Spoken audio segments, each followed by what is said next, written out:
Tô tentando nesse vídeo fazer um resumo do que foi o vídeo maior de 1 hora, porque eu sei que a maior parte das vezes das pessoas que vão ver as minhas respostas não vão ver o vídeo de 1 hora. O que eu quis dizer sobre lógica e sobre o que os cristãos não compreendem da lógica?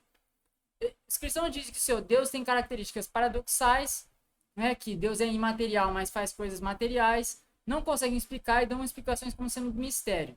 Né? São explicações que fogem do senso comum e fogem das regras da lógica.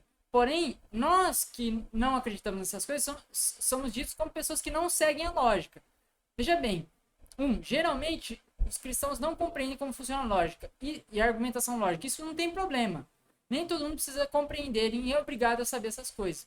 Mas, primeiramente, tome algum do seu tempo, pegue e assista um crash course em filosofia, assista alguns vídeos que falem sobre lógica, para você, ao invés de você encher a boca falando sobre lógica, quando na realidade as coisas que você está falando são ilógicas, né? Você não está seguindo as próprias regras do que você diz ser um conhecimento superior. 2. Algumas das características da lógica que eu explico nesse vídeo são as seguintes, que existem argumentos que são válidos internamente, porque a conclusão segue das premissas, e argumentos inválidos, que as conclusões não seguem das premissas. Porém, mesmo esses argumentos, eles podem ser sólidos ou incoerentes. Ou seja, um argumento que ele é lógico, que ele é válido internamente, não necessariamente ele é factualmente correto. Se você não compreende como funciona a lógica, como funciona a filosofia da argumentação lógica, você não vai entender o que é isso. Então veja esse vídeo ou então veja algum vídeo sobre filosofia que te explique isso melhor. E 3. A forma como a lógica funciona não está a favor de afirmações absurdas, o que não há uma vantagem, não há vantagem nenhuma para os apologistas cristãos ao falar sobre o seu Deus e falar sobre milagres, porque essas coisas fogem do senso comum. Né? O que eu quis explicar falando sobre milagres, dizendo que são eventos incomuns, e a pessoa vem dizer, não, mas existem milagres que são eventos comuns, como o sol e a lua, e as coisas que nós temos na vida, e não sei o que, essas coisas são explicadas pelo conhecimento científico, não são milagres.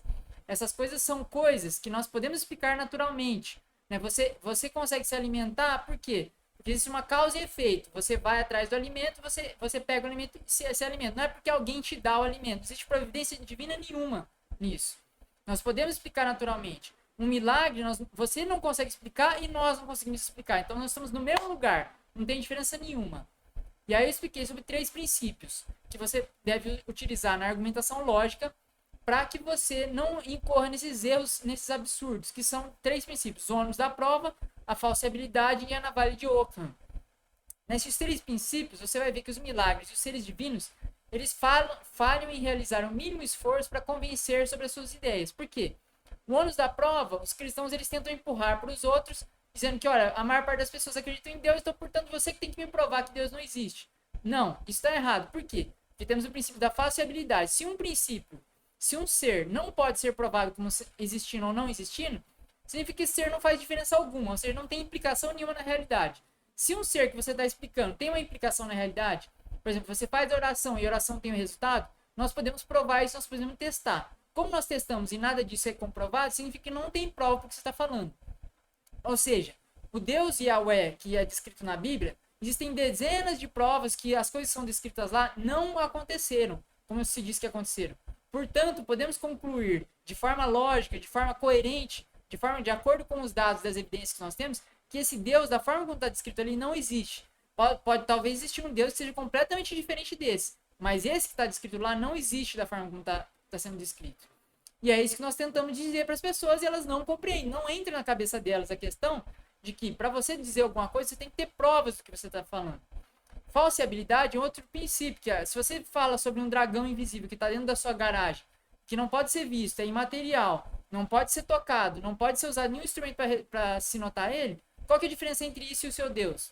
A mesma coisa, porque você não vai saber se o dragão está lá e você não vai ver se o seu Deus existe. Então, se o seu Deus existe, ele tem que ter alguma implicação física, a qual nós possamos ver, e tocar, e pensar, e imaginar, e medir. Se não tem isso, não tem conversa. Tá? Na Vale de Ockham é um princípio que vai determinar que as coisas que você faz em uma hipótese, quando você compara 2 hipóteses diferentes, a que tem menos pressupostos que não são provados, essa é a mais provável de ser correta. E o que acontece? Nas descrições a respeito de milagres, você tem uma série de eventos os quais as pessoas não conseguem descrever o como aquelas coisas aconteceram. Você não sabe como a pessoa partiu de estar paralítico para não paralítico, você não sabe como ela foi curada, você não sabe qual o poder que aconteceu, você não sabe quem foi a testemunha ocular que esteve lá, porque você tem um monte de escritos anônimos, são todos pressupostos que você a priori você aceita por fé, e não coisas que você explica. Agora, como é uma explicação que não aceita pressupostos que não estão descritos, não são comprovados. Olha, você tem uma testemunha ocular? Ah, eu tenho. Ah, não, eu não tenho. Isso você está levando em conta uma prova.